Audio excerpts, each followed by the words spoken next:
আল্লাহ রাসূল সাল্লাল্লাহু আলাইহি ওয়াসাল্লাম বলেন, যখন তোমরা জান্নাত চাইবে তখন তোমরা এই দোয়াটি পড়বে, আল্লাহুম্মা ইন্নী আসআলুকা জান্নাতাল ফিরদাউস।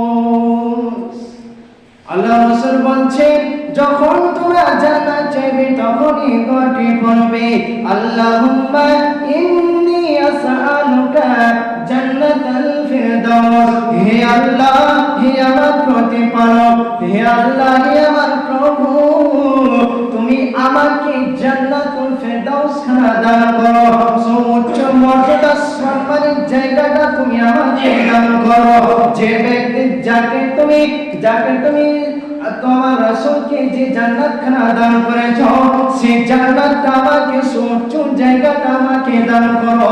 আল্লাহ রাসূল সাল্লাল্লাহু আলাইহি ওয়াসাল্লাম বলেন, যে ব্যক্তি জাহান্নাম থেকে পরিত্রাণ চাইবে, জাহান্নাম থেকে পরিত্রাণ চাইবে, জাহান্নাম থেকে পরিত্রাণ চাওয়ার দোয়াটি হলো, যখন বলবে আল্লাহুম্মা আজিরনি মিনান নার, আল্লাহুম্মা আজিরনি মিনান নার, তখন বলবে, হে আমার প্রতিপালক, হে আল্লাহ, তুমি আমাকে জাহান্নাম থেকে পরিত্রাণ দাও, হে আল্লাহ, তুমি আমাকে জাহান্নামের আগুন থেকে বাঁচাও।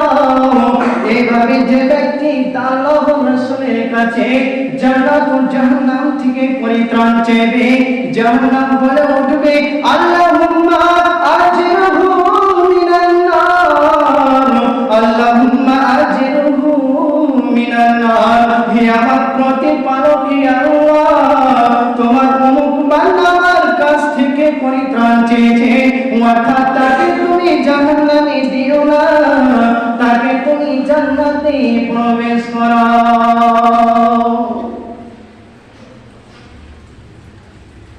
জান্নাত এবং জাহান্নাম উভয়ই তারা কাল কিয়ামতের দিন আল্লাহর কাছে দরখাস্ত করতে, সাফাত করতে থাকবে।